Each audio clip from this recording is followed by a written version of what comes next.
Selamat datang di channel ini, channel yang akan mengungkap berbagai peristiwa masa lalu yang patut Anda ketahui.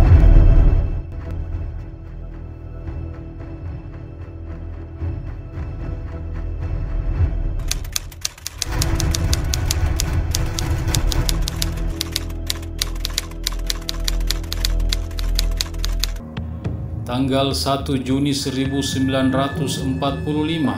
kini diperingati sebagai hari lahirnya Pancasila. Berdasarkan catatan sejarah lahirnya Pancasila pada tanggal 1 Juni 1945, Soekarno berpidato di depan sidang Dokuritsu Zumbi Chosakai atau Badan Penyelidik Usaha Kemerdekaan dan mengemukakan hasil pemikirannya mengenai dasar filosofi dari berdirinya negara Indonesia Merdeka.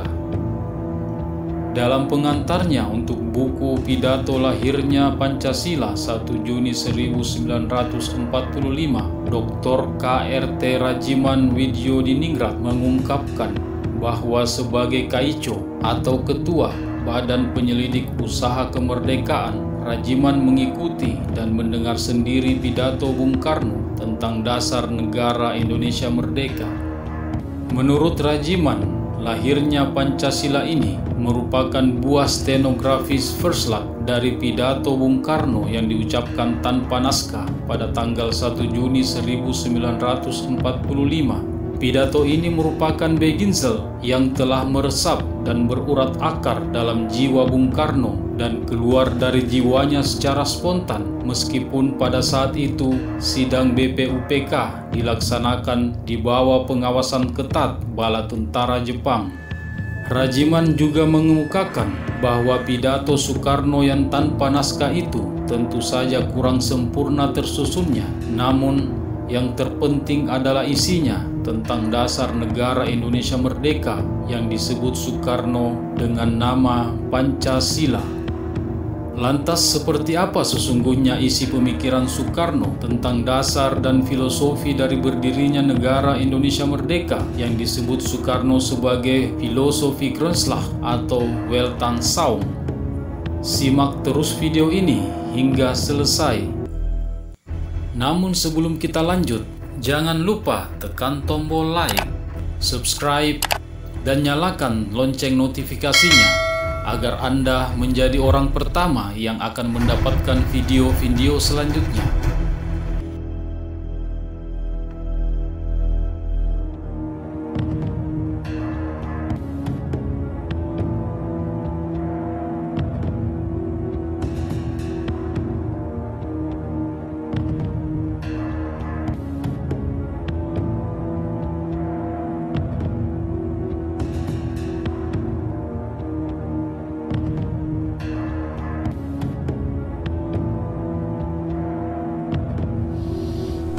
Paduka Tuan Ketua yang mulia, sesudah 3 hari berturut-turut anggota-anggota Dokuritsu Zumbi Chosakai mengeluarkan pendapat-pendapatnya, maka sekarang saya mendapat kehormatan dari Paduka Tuan Ketua yang mulia untuk mengemukakan pula pendapat saya. Saya akan menetapi permintaan Paduka Tuan Ketua yang mulia. Apakah permintaan Paduka Tuan Ketua yang mulia? Paduka Tuan Ketua yang mulia minta kepada sidang Dokuritsu Zumbi Chosakai untuk mengemukakan dasar Indonesia Merdeka. Dasar inilah nanti akan saya kemukakan di dalam pidato saya ini. Maaf, beribu maaf, banyak anggota telah berpidato dan dalam pidato mereka itu diutarakan hal-hal yang sebenarnya bukan permintaan Paduka Tuan Ketua yang mulia, yaitu bukan dasarnya Indonesia Merdeka. Menurut anggapan saya, yang diminta oleh Paduka Tuan Ketua yang mulia ialah dalam bahasa Belanda filosofi Grondslag daripada Indonesia Merdeka. Filosofi Grondslag itulah fondamen, filsafat, pikiran yang sedalam-dalamnya jiwa, hasrat yang sedalam-dalamnya untuk di atasnya didirikan gedung Indonesia Merdeka yang kekal dan abadi. Merdeka buat saya ialah political independence, politik onafhanlikheid. Apa Jermania merdeka, Saudi Arabia merdeka, Iran merdeka, Tiongkok merdeka, Nippon merdeka, Amerika merdeka, Inggris merdeka, Rusia merdeka, Mesir merdeka. Namanya semuanya merdeka, tetapi bandingkanlah isinya. Maaf, Paduka Tuan Yimukyo Kotyo, berdirilah, saya punya bulu. Kalau saya membaca Tuan punya surat yang minta kepada kita supaya dirancang sampai jelimet hal ini dan itu dahulu semuanya. Kalau benar semua hal itu harus diselesaikan lebih dahulu sampai jelimet, maka saya tidak akan mengalami Indonesia merdeka. Tuan tidak akan mengalami Indonesia merdeka. Kita semua tidak akan mengalami Indonesia merdeka sampai di lubang kubur. Saudara-saudara, apakah yang dinamakan merdeka? Di dalam tahun 33 saya menulis satu risalah. Risalah yang bernama Mencapai Indonesia Merdeka. Maka di dalam risalah tahun 33 itu telah saya katakan bahwa kemerdekaan, politik onafhanlikheid, political independence tak lain dan tak bukan ialah satu jembatan emas. Saya katakan di dalam kitab itu bahwa di seberangnya jembatan itulah kita sempurnakan kita punya masyarakat. 2 miliun pemuda ini menyampaikan seruan pada saya. 2 miliun pemuda ini semua berhasrat Indonesia merdeka sekarang. Saudara-saudara, kenapa kita sebagai pemimpin rakyat yang mengetahui sejarah menjadi swarwihtoh, menjadi gentar? Padahal semboyan Indonesia merdeka bukan sekarang saja kita siarkan. Berpuluh-puluh tahun yang lalu kita telah menyiarkan semboyan Indonesia merdeka. Bahkan sejak tahun 1932 dengan nyata-nyata kita mempunyai semboyan Indonesia merdeka sekarang. Bahkan 3 kali sekarang, yaitu Indonesia merdeka sekarang.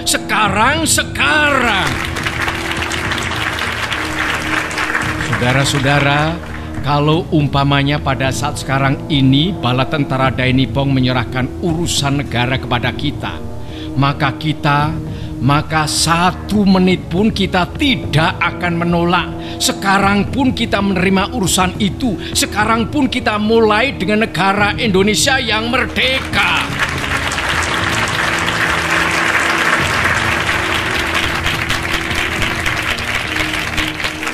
Saudara-saudara, tadi saya berkata ada perbedaan antara Soviet, Rusia, Saudi Arabia, Inggris, Amerika, dan lain-lain tentang isinya. Tetapi ada satu yang sama, yaitu sedia mati mempertahankan tanah air kita Indonesia. Pada saat itu bangsa Indonesia adalah siap sedia masak untuk merdeka.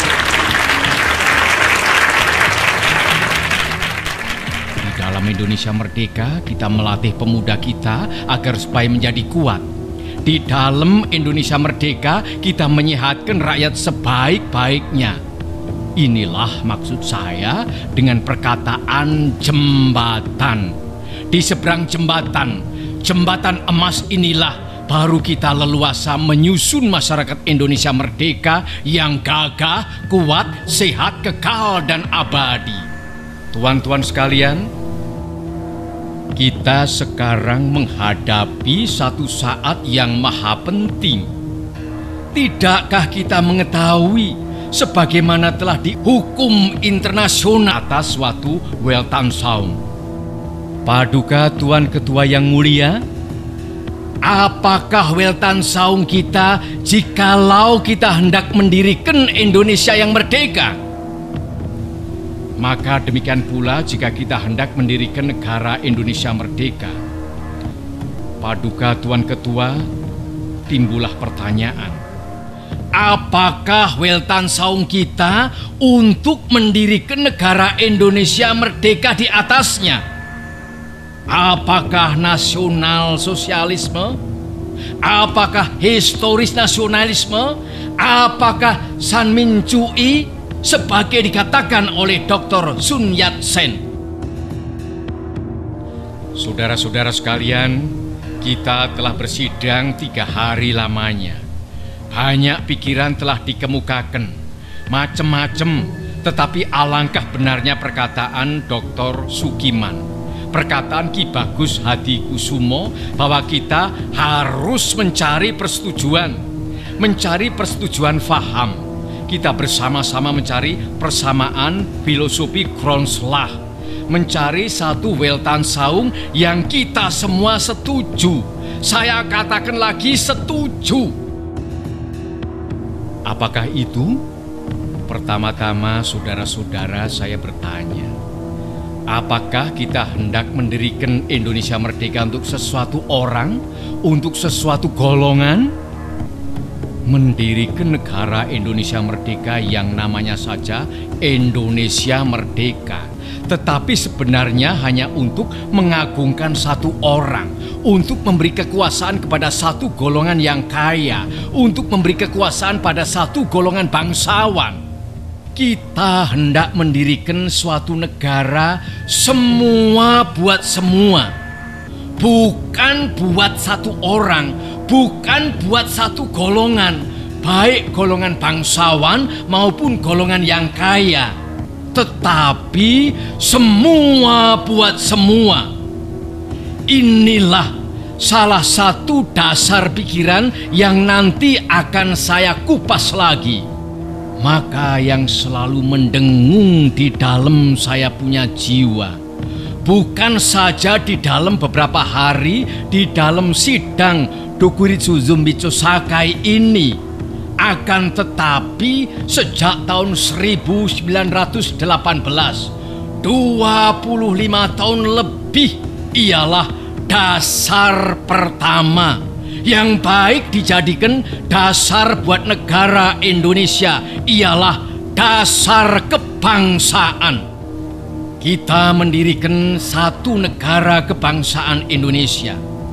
Saya katakan bahwa dasar pertama buat Indonesia ialah dasar kebangsaan.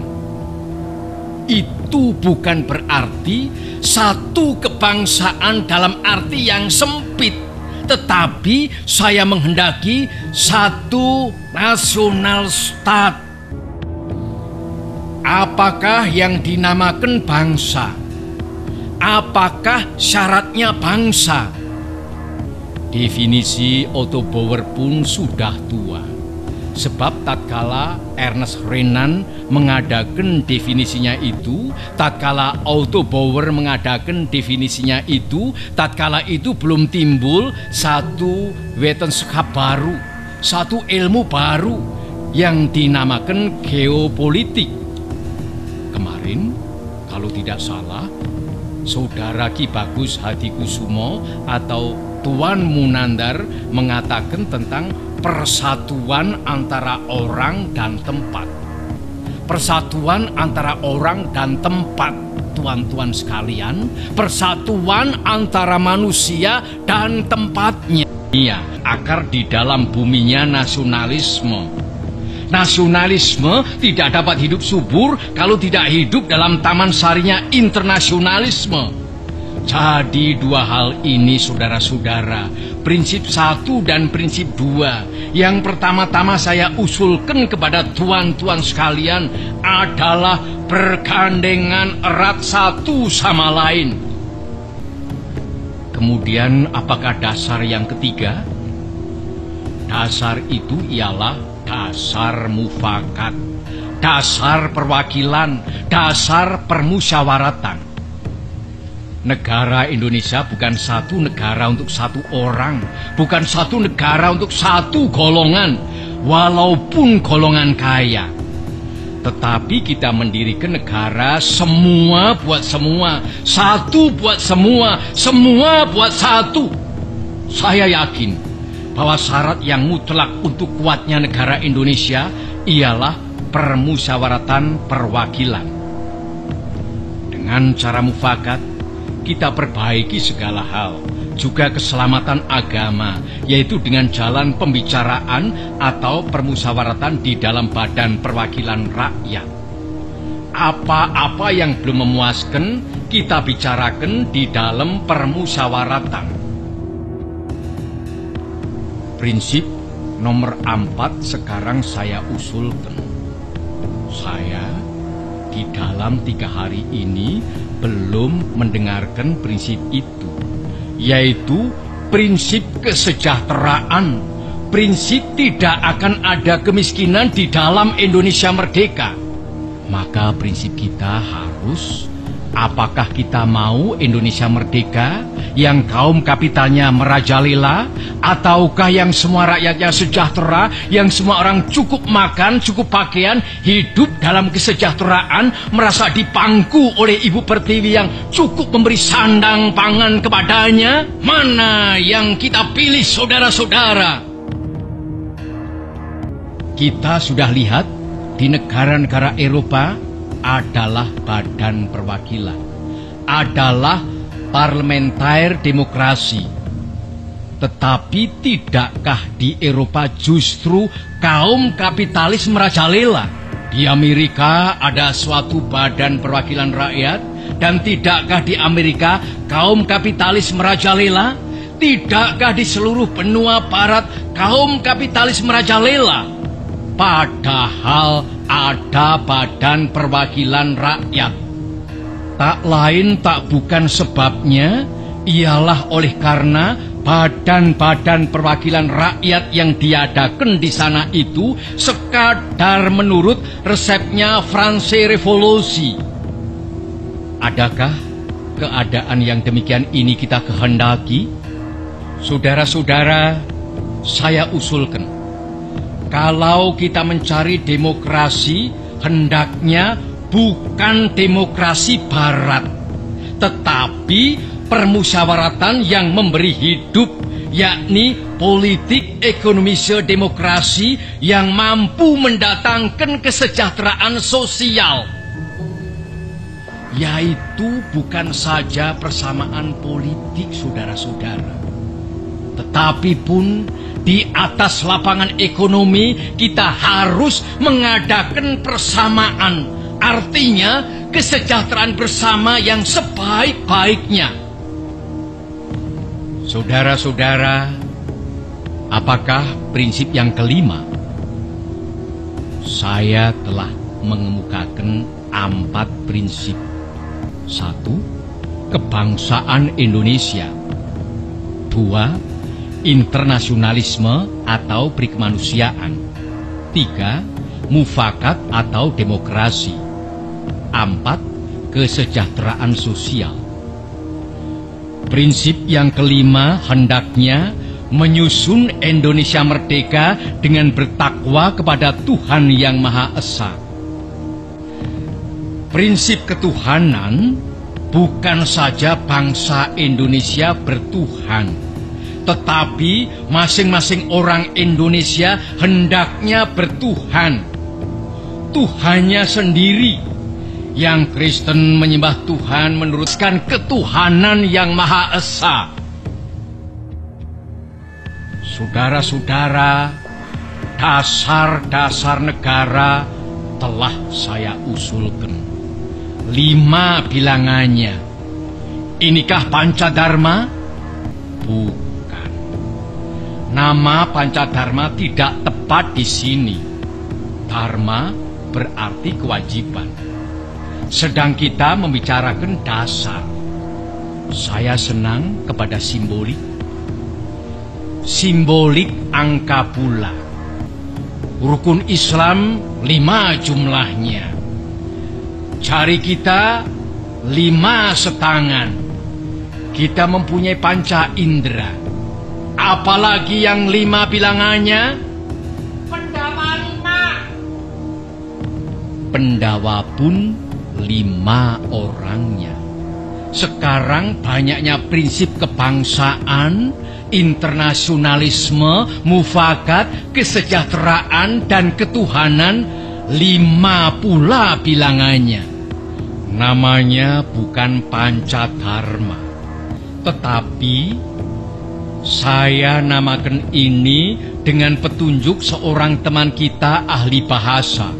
Namanya ialah Pancasila. Sila artinya azas atau dasar, dan di atas kelima dasar itulah kita mendirikan negara Indonesia kekal dan abadi.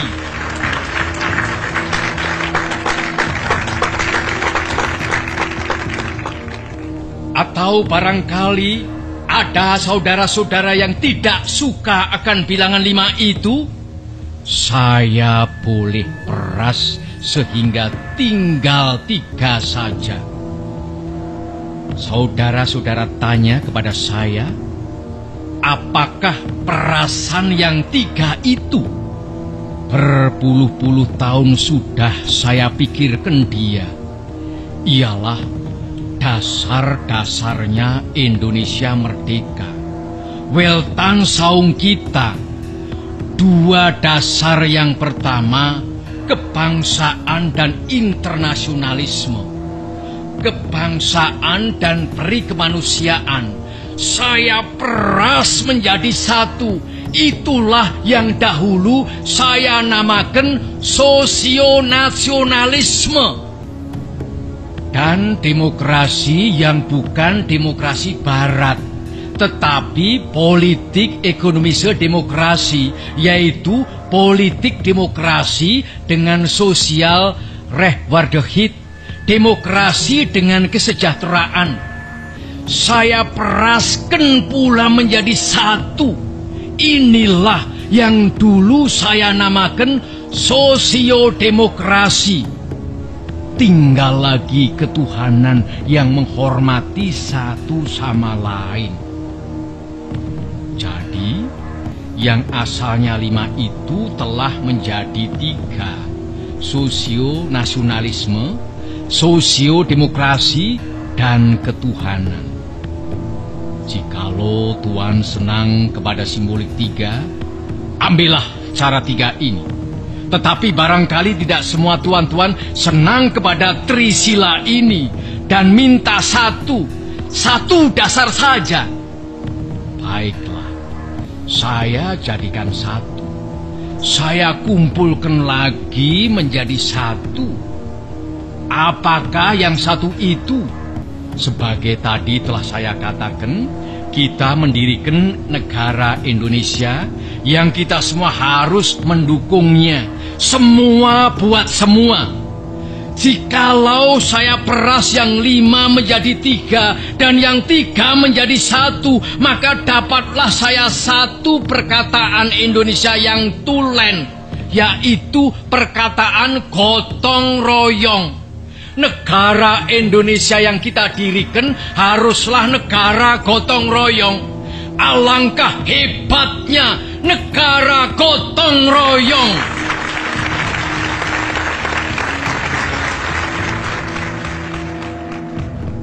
Marilah kita menyelesaikan karya, gawe, pekerjaan, amal ini bersama-sama. Gotong royong adalah pembantingan tulang bersama, pemerasan keringat bersama, perjuangan bantu pinantu bersama, amal semua buat kepentingan semua, keringat semua buat kebahagiaan semua, holopis kontol baris buat kepentingan bersama. Itulah gotong royong.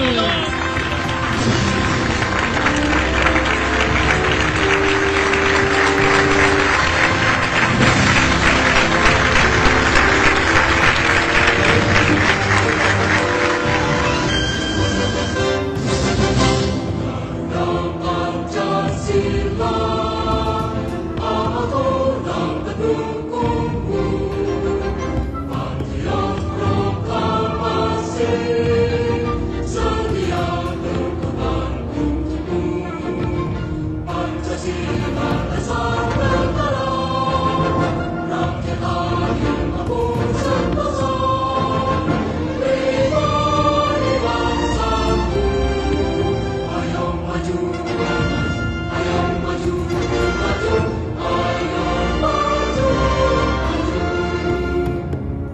Jika Anda menyukai video ini, jangan lupa tekan like, subscribe, dan nyalakan lonceng notifikasinya agar Anda menjadi orang pertama yang akan mendapatkan video-video selanjutnya.